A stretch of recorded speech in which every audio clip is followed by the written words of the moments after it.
ndị kwugasịrị okwu n'ọgbakọ otu mkpụrụ ụbọchị nke otu ị ga-esi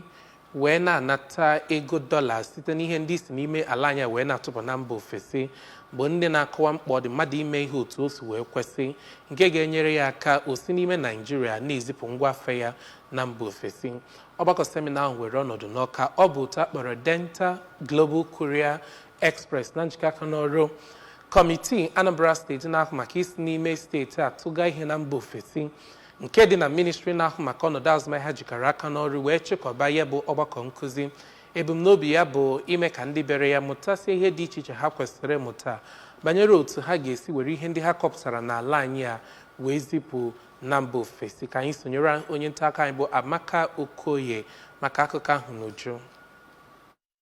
Ọgbakọ ahụ ka onye export director DGC Express bụ Dr. Onyinye Ọkpa siri na ha na-adọnyere Anambra State Committee on Export ukwu iji wee hụ na ndị a na-ebupụ ngwaahịa bụ ndị kwesịrị ịma ihe a na-akọ ebe ọ gbatakwuru ka ha ga-esi wee na-eme ịhụ na ahịa ha bụ nke a na-anabata na mba ofesi ma sikwazịa na ụlọ ọrụ ha dịka DGC Express bụ ndị na-ahụ na a na-akụziri ndị mmadụ ihe iji wee nweta ihe ahụ bụ ebumnobi ha na ngwaahịa nke na-abụghị mmanụ. Dr. Ọkpa gara n'iru ma kwa arịrị na ụfọdụ ndị mmadụ na-agbaso ibubete ihe karịa ibupụ ihe ebupụ ma sịkwazịa na ọ dị oke mkpa na ndị mmadụ ga-adọnye ukwu n'ihe gbasara ibupụ akụrụngwa mba ofesi na ebe ahụ ka a na-enweta ego nke ukwuu. Onye na-anọchite anya ndị Standard Organization of Nigeria SON bụ Maazị Fidelis Kwaribako kwuru na ya bụ mmemme ekpokọwara bụ nke dị oke mkpa maka na ọ na-akụziri ndị mmadụ ka ha mara na ha kwesịrị ịgbadosi ụkwụ ike na ihe dị mma karịa ndị ahụ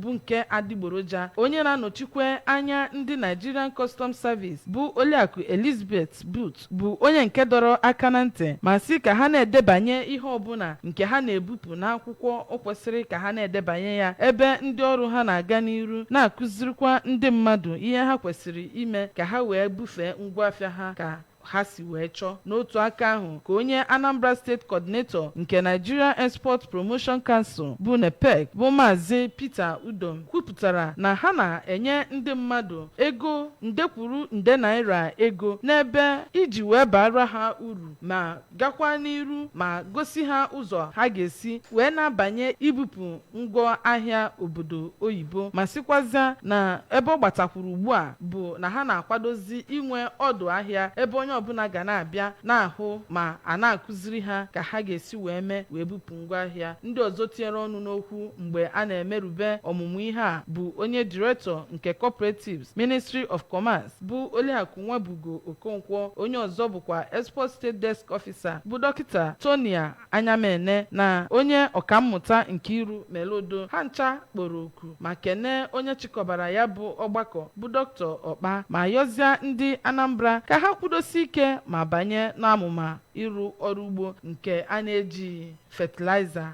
alụ ka ha wee bụrụ ndị na-ebupụ ngwaahịa na mba ofesi n'ebe ọ dị nyafụ. Abụ m Amaka Chibụzọ Okoye maka akụkọ ụwa ABS.